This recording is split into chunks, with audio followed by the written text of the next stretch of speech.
Belajar fisika tentang kuantum. Belajar kimia tentang kalium. Saya buka dengan assalamualaikum. Teh dan kopinya nanti yang menyusul. Assalamualaikum warahmatullahi wabarakatuh. Waalaikumsalam warahmatullahi wabarakatuh.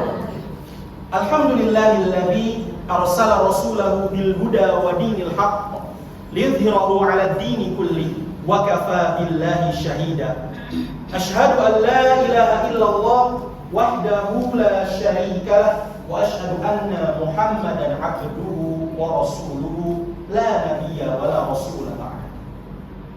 Allahumma salli wa sallim wa barik ala nabiyyina wa rasulina wa habibina wa syafi'ina wa maulana Muhammad sallallahu alaihi wasallam wa ala alihi wa ashabihi wa man tabi'ahum bi ihsanin ila yaumiddin.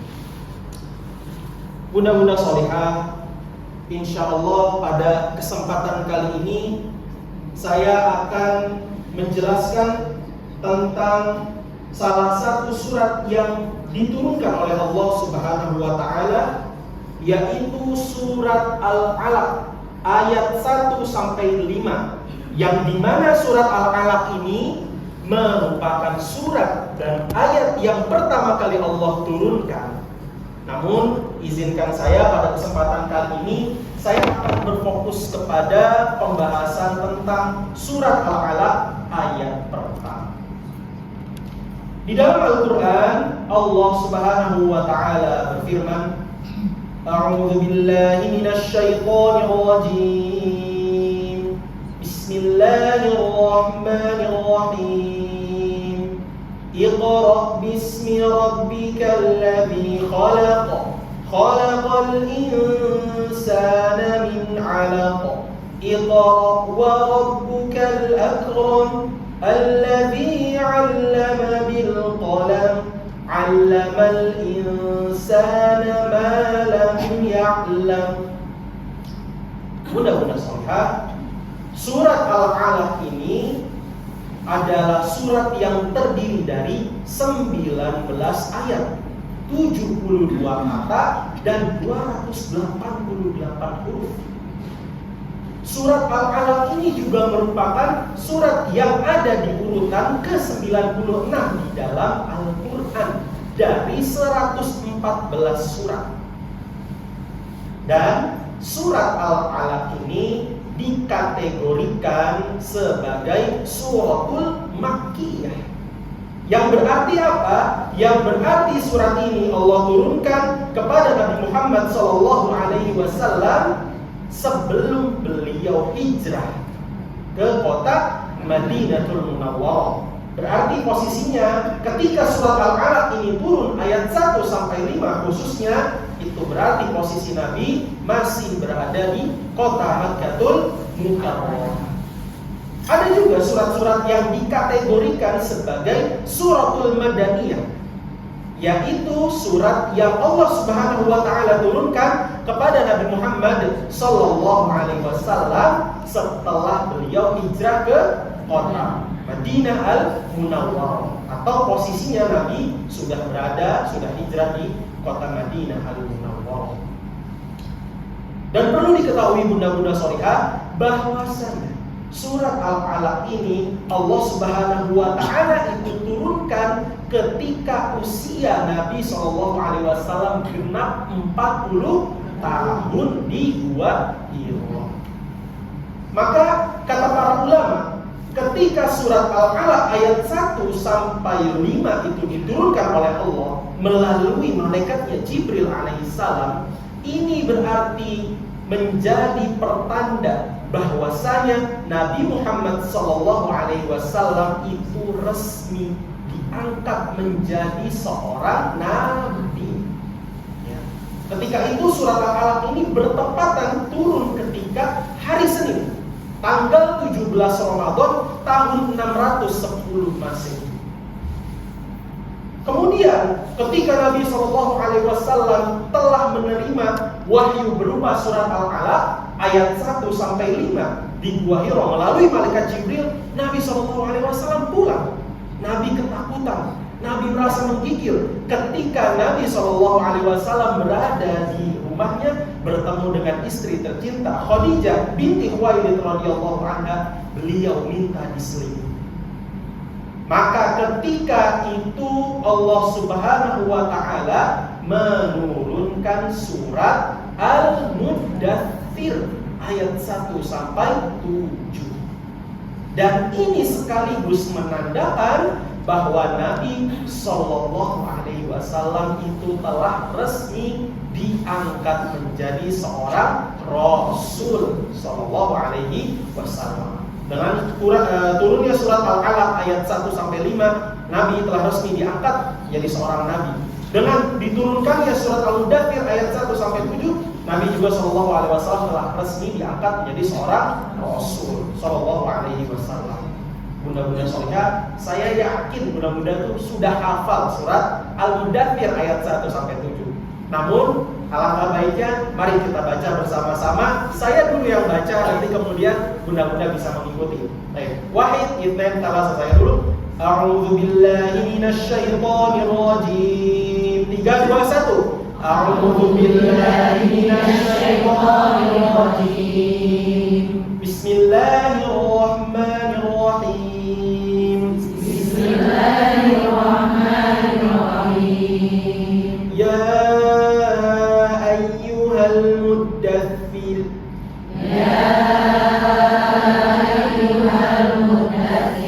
قم فأنذر وربك فكبر وثيابك فطهر والرجز فاهجر ولا تستكثر فإذا نقر في الناقور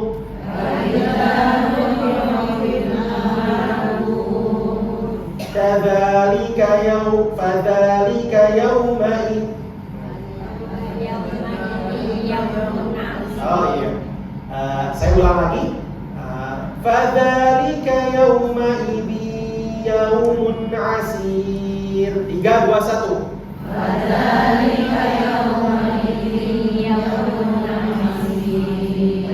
Alhamdulillah.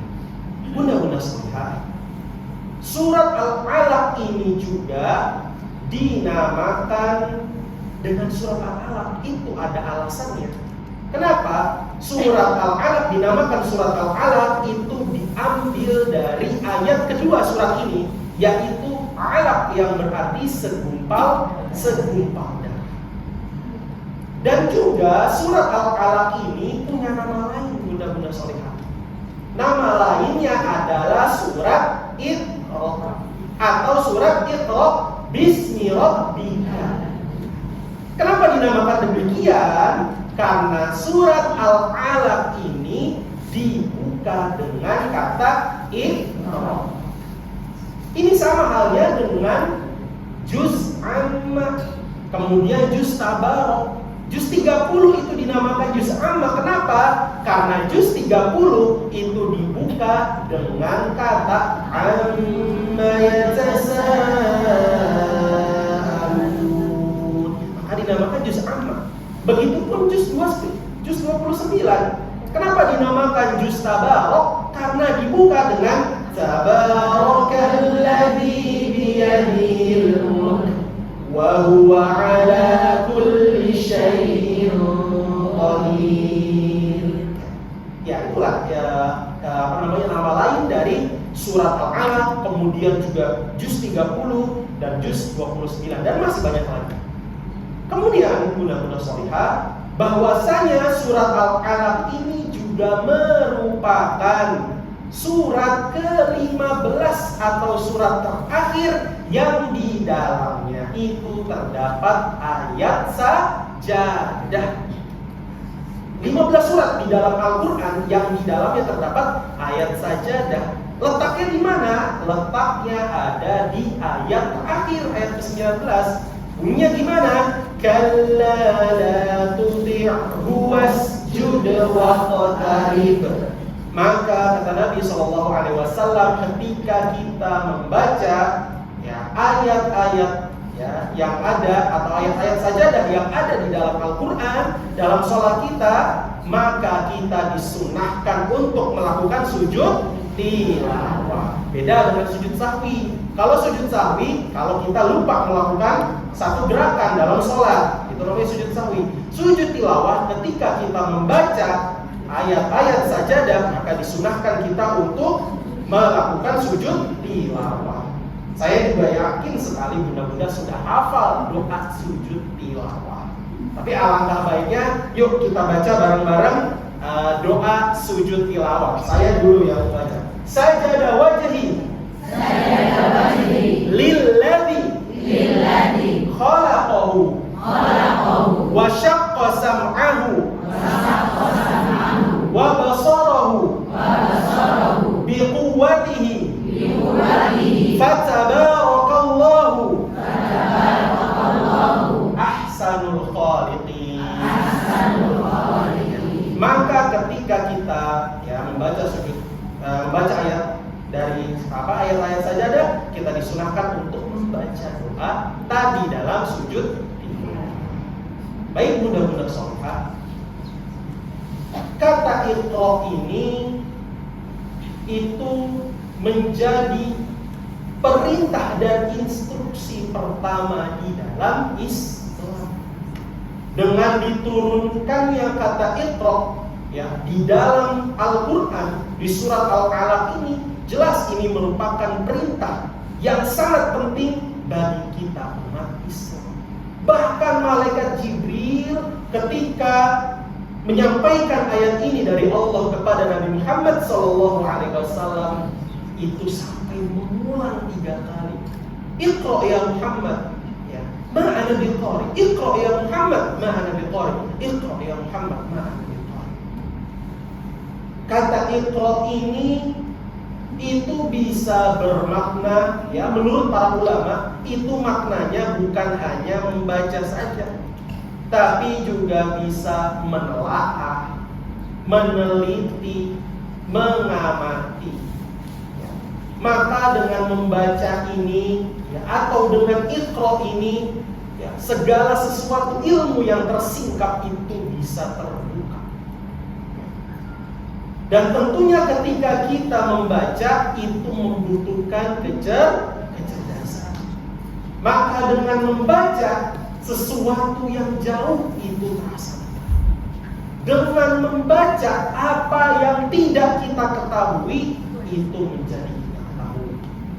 Maka pertanyaannya sekarang, apakah sama bunda-bunda orang yang suka membaca dan orang yang tidak suka membaca sama atau tidak? Tentu tidak, ya. Orang yang membaca ini dia akan lebih dekat dengan kesuksesan. Maka Allah Subhanahu wa Ta'ala itu menginginkan kita di dalam kata Iqra ini yang artinya baca. Allah menginginkan 2 hal. Yang pertama adalah ketika kita membaca itu harus selalu menyertakan, ya, setiap apapun yang kita baca dengan nama Allah Subhanahu wa Ta'ala. Kita harus menyertakan semangat kita, semangat yang didasari oleh semangat keilahian, bahwasanya Allah yang Maha Pengasih, Allah yang Maha Penyayang, Allah yang Maha memberi rezeki, dan Allah yang Maha membuka pintu keilmuan. Itu yang diinginkan oleh Allah Subhanahu wa Ta'ala. Jadi ketika kita membaca itu membacanya itu tidak terserah saya, tidak semau saya, tapi yang Allah inginkan. Kemudian apalagi membaca yang Allah inginkan di dalam surat Al-Alaq ini, yang kedua adalah ketika kita membaca itu harus selalu, ya, disandarkan kepada sifat Allah yang Maha Pemurah. Salah satu bentuk kemurahan Allah Subhanahu wa Ta'ala kepada kita hambanya yaitu membuka pintu keilmuan untuk kita. Dan lagi-lagi, salah satu cara untuk mendapatkan keilmuan tersebut adalah dengan membaca. Maka bunda-bunda sholihah, dengan membaca ini itu akan membersihkan dan menghilangkan sekat-sekat ya, atau pikiran-pikiran kotor yang ada di dalam pikiran kita, yang ada di akal kita, yang ada di hati kita, sehingga kita bisa menjadi orang-orang yang lebih kreatif, yang selalu berinovasi, yang selalu menciptakan hal-hal yang baru tapi baik. Itu dengan membaca yang diinginkan oleh Allah Subhanahu wa ta'ala. Maka bunda-bunda sholihah ya, membaca ini itu bukan hanya membaca apa yang termaktub di dalam Al-Quran saja, atau yang disebut ayat-ayat qauliyah namanya, tapi juga bisa membaca ayat-ayat yang ada di sekitar kita, bahkan berada di hadapan kita, atau ayat-ayat kauniyah. Tapi bunda-bunda sholihah, karena kelalaian dan kemaksiatan serta dosa yang kita lakukan, ya jangankan kita menelaah, meneliti, mengamati ayat-ayat Allah yang ada di sekitar kita, yang ada di hadapan kita. Kadang kita membaca satu halaman saja tidak sempat. Alasannya sibuk, ya banyak kegiatan, banyak acara. Gimana kita mau menelaah atau meneliti atau mengamati ayat-ayat Allah yang padahal ada di sekitar, bahkan ada di hadapan kita. Maka bunda-bunda sholihah, oleh karena itu dengan kita mengkaji fitrah pada pagi hari ini, kita berharap agar Allah Subhanahu wa ta'ala selalu membuka pintu kesuksesan dan keilmuan kepada kita dengan kita suka membaca. Saya berharap apa yang saya sampaikan ini itu bisa menjadi oleh-oleh untuk bunda-bunda di rumah yang bisa dibawa dari Sentul, dan tentunya apa yang kemarin telah dirakerkan itu bisa direalisasikan dan tentunya bisa diaplikasikan dalam kehidupan sehari-hari. Dengan membaca ini juga bunda-bunda sholihah, maka kita itu bisa menjadi orang yang muslim. Ya. Apa perbedaannya orang yang sholih dan orang yang muslim? Kalau sholih itu baik, tapi baiknya hanya buat dirinya sendiri, individu. Tapi kalau muslim, dia baik untuk dirinya sendiri dan dia baik untuk orang-orang di sekitarnya. Maka tak salah sabda Nabi SAW dalam sebuah hadis yang masyhur, yang mungkin mudah-mudahan sudah pernah mendengar. Gimana bunyinya? Khairun nas anfa'uhum linnas. Sebaik-baik manusia adalah yang bermanfaat bagi orang lain. Demikian yang bisa saya sampaikan. Kurang lebihnya saya mohon maaf. Jika ada kekurangan dan kesalahan, mohon dimaafkan. Semua kelebihan itu datangnya dari Allah Subhanahu wa ta'ala. Barakallahu li wa lakum fil Qur'anil azim wa nafa'ani wa iyyakum bima fihi minal ayati wa dzikril hakim. Aqulu qouli hadza wassalamu alaikum warahmatullahi wabarakatuh. Waalaikumsalam warahmatullahi wabarakatuh. Izin Ustaz.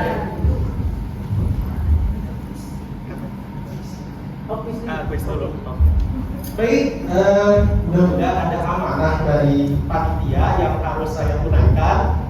Jadi bagi bunda-bunda yang bisa menjawab 3 pertanyaan dari saya, insya Allah akan ada hadiah yang siap untuk dijemput. Siap bunda-bunda? Ya. Oke. Yang pertama, pertanyaan pertama. Alhamdulillah tadi kita sudah melaksanakan sholat qiyamul lail. Pertanyaannya, ya, silahkan bagi bunda-bunda yang bisa membaca surat Ar-Rahman ayat 1 sampai 13 dengan kemampuan yang bunda bisa. Silahkan, bisa angkat tangan. Ya, turun dulu bunda-bunda. 3, 2, 1. Ini dulu, bunda. Silakan. Iya. sampai 13.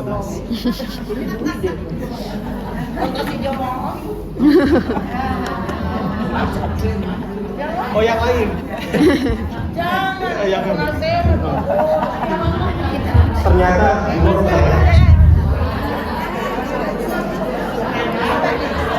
baik, boleh di belakang. Ayo. Nanti ada dua pertanyaan. Ya, silakan. Dari situ aja.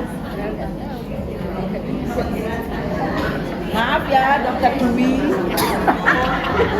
Hadiahnya dari dokter dulu ke dokter ini lagi. Gue ngambil kamu.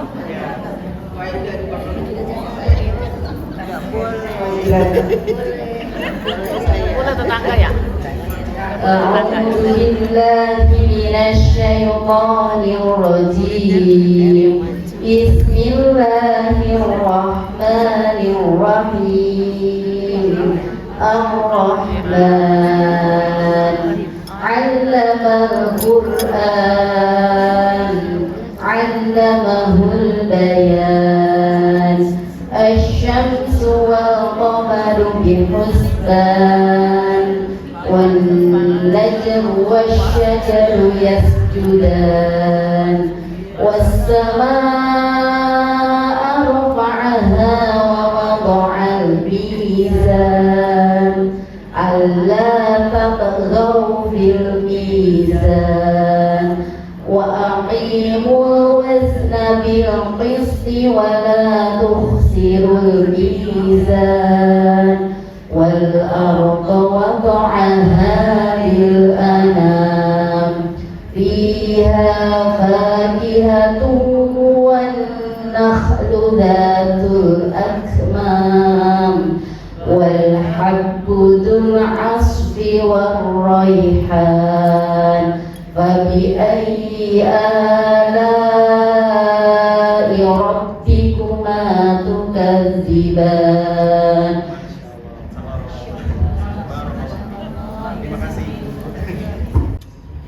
Alhamdulillah juga tadi kita sudah melaksanakan sholat subuh berjamaah. Pertanyaannya, siapakah di antara bunda-bunda yang bisa membaca surat An-Naba ayat 1 sampai 13? Silakan. Langsung dilakukan.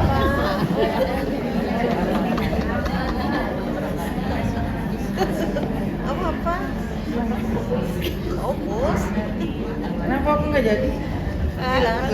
Timpil lama ini. أعوذ بالله من الشيطان الرجيم بسم الله الرحمن الرحيم عما يتساءلون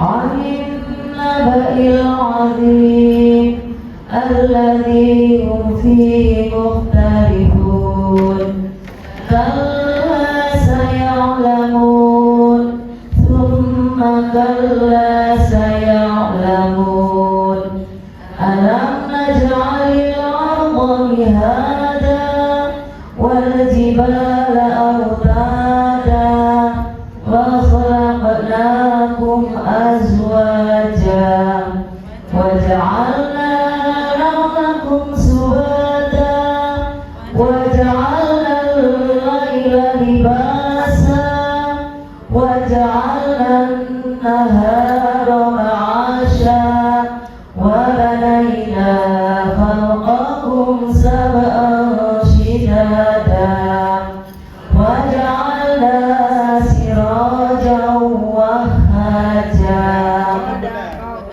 صدق الله العظيم. Pertanyaan terakhir dari saya. Ada sahabat Nabi Shallallahu Alaihi Wasallam. Sahabat ini itu ketika Nabi sedang duduk, sering sekali sahabat ini diminta oleh Nabi untuk membaca Al-Quran.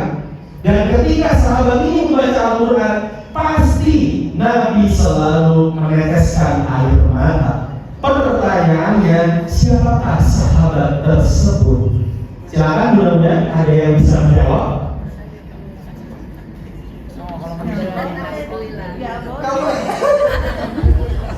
Enggak, kalau udah pakai visa nggak apa-apa.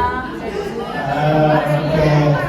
Khusus buat selain penasehat ya. Selain penasehat dan pembina. Oke, karena tadi sudah dijawab sama Bu Dokter, jadi jawabannya adalah sahabat Abdullah bin Mas'ud radhiyallahu anhu. Beliau selalu diminta oleh Nabi membaca Al-Quran, dan ketika beliau membaca Al-Quran, Nabi pasti selalu menangis. Berarti betapa indahnya suara dan bacaan dari sahabat Allah bin Mas'ud radhiyallahu anhu. Oke. Pertanyaan berikutnya, terakhir. Di dalam Al-Quran ada satu surat yang di dalamnya tidak disebutkan nama suratnya. Contohnya di surat Al-Baqarah itu kan disebutkan ya, ada kata Al-Baqarahnya. Nah, ada satu surat yang nggak ada sama sekali di dalamnya. Apa itu? Ya Bu? Yang itu.